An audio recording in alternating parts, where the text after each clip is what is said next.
What's going on, everybody, and welcome back to Comic Breakdown. In today's video, we are jumping into Wolverine issue number 14. And right now, as it stands, there's only a couple more issues when it comes to the Fall of X. X-Force coming out next week. That's going to be the end of it until we have the Fall of the House of X and the Rise of the House of X. And once X-Force does come out, we'll be doing the full video of Fall of X, consisting of roughly 60 issues. But when it comes to Wolverine, he is finally taking the fight to Orchis, being done, at least currently, with the whole Beast fiasco. Wolverine is headed into the fray. He's headed into the heart of the Beast. He is ready to deal one heck of a blow to Orchis. But to do this, he's gonna need some help, trying to think more critically, trying to be more tactful. Wolverine has enlisted the help of Spider-Man. So, make sure you guys have subscribed to the channel, make sure that you like this video, and with that being said, let's dive into this breakdown. Alright gang, so our story picks us up with Spider-Man meeting up with Wolverine. Wolverine grabbing a hot dog, the two of them head underground. Now Logan wants to know if Peter is good with all of that computer and programming and everything else in between. Definitely not the forte of Wolverine. As they begin to head underground, what we find is that Wolverine has an Orchis ship down here, and it really seems like Spider-Man isn't trying to help, not in any way, shape, or form. In fact, he even tells Logan that he's too busy for this right now, that he doesn't want to add more villains to his rogue gallery. And this is actually quite interesting. This is something that I've been talking about. While mutant kind is going through this absolute genocide, you have a lot of heroes that are remaining on the sidelines. Spider-Man not wanting to really get involved. He's helped out Kurt in small ways. But the truth is, any hero that is not a mutant, they're not really doing much out here, aside from Captain America and a few others. That they are all too scared to stand up against Orchis. They are too concerned of becoming the next target. But as they get airborne, Wolverine is letting him know that the Orchis agent he stole this ship from, they're expected back at her post in less than an hour.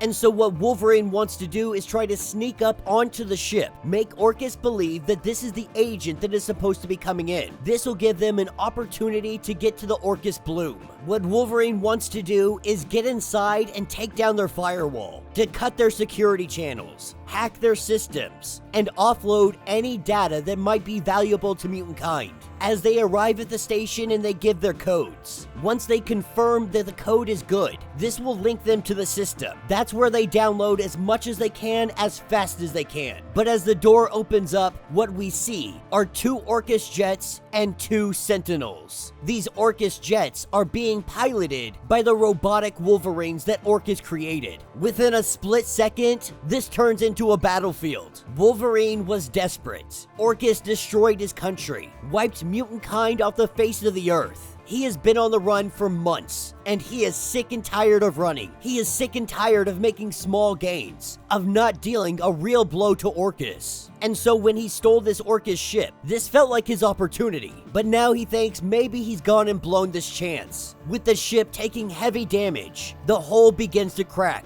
As they go into a suicide spin dive, Spider-Man gets up, uses his webbing to try to keep the ship intact. But it is negative 450 degrees out in space. His webbing isn't gonna last long. And so he says to get him close to one of the jets. At this point, Wolverine is cursing himself. The mission is a loss, and he might just get Spider-Man killed. But Spider-Man reminds him that while they both may be out of their element, this is where Spider-Man operates the best. The standard heat coming off of the jet turbine is 3600 degrees. The exhaust pipe 1000 degrees. This gives him a small, thin cloud of warmth, giving him the ability to stay clingy just for a little bit of time, an opportunity to jump from one jet to the next. And so when Wolverine's jet is shot down and he has to jump into the midst of space, he can't breathe. He can't even move. And then the Orchis jet comes in to try and take him out. As it begins to fire at Wolverine, that ship itself takes fire. Because Spider-Man was able to get into the other ship,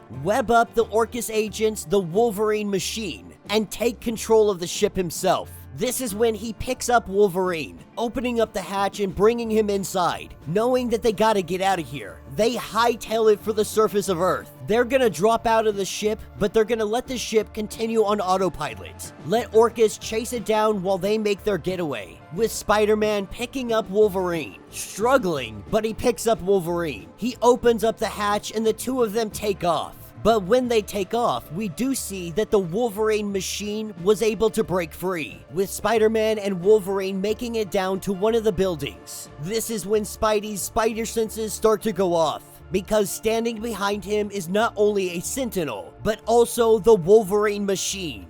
At this point, Wolverine's healing factor is kicked in enough to make him be able to go straight after this machine. And now Wolverine is also starting to understand what his time on Krakoa really did to him. Being on his own for the last few months, he has realized that nobody is their best alone. That if you're not fighting for others, then what are you fighting for at all? Lately, he's been in a bit of a free fall. He's nothing more than a death machine, without the structure, without the support of others. Whether it be Banner, Cap, T'Challa, or now Peter Parker. Every step of the way since the Hellfire Gala, he has been trying to recreate what he lost. And that is his team. That is X-Force. As we see Wolverine fall from the sky with this machine Wolverine, local civilians begin to take pictures. Spider-Man grabbing hold of him and getting him out of here real quickly. Spider-Man lets Wolverine know that he did get some information, but those pictures of Wolverine have gotten onto the internet. And this is where X-Force picks up those pictures. They have just learned that Wolverine is alive,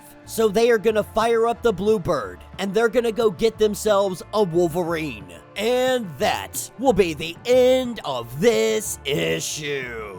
So let me know what you guys think down in the comments. Definitely not a bad issue. This is the last issue of Wolverine that is going to be Fall of the X. What comes next for Wolverine is the Sabretooth War, the long anticipated war with Sabretooth. And if you don't know what to expect, I highly recommend that you check out Sabretooth and the Exiles. It's a miniseries that we covered here on this channel that is going to lead directly into everything that is currently ongoing. It's going to lead us into the Sabretooth War. They just had to get Fall of X out of the way before they reintroduced Sabretooth into the fray. But it's an interesting concept. For so many years, Wolverine has done it solo. He has done it by himself. But one thing that has really helped him out is understanding that Krakoa was a benefit to him. That having X-Force, having this team, it only made him better. He had much more success on his missions when he had a team, when he had support, when he had the backup. And it's nice to see at least somebody really trying to take the fight to Orchis. Not in small ways like rescuing a few mutants here and there, maybe trying to take out a convoy. No, Wolverine went straight for the freaking Bloom. And even though it was a failure, at least he tried. At least he attempted. Almost getting Spider-Man killed in the process. But he tried. And I give him mad credit for that. Because many of the mutants, many of the Omegas, many of the Alphas, they're not even trying this. They haven't even thought this as an idea. But you got Wolverine out here with a healing factor and claws. And he's taking the fight directly to their face. This is what I have wanted from the Fall of X. Now, more than likely, this is all going to come with the other mutants when it comes to the rise and the fall of the House of X. And that's a lot to say. That's one heck of a freaking title that they put into that. But what Wolverine just did, I believe we're going to see all the other mutants do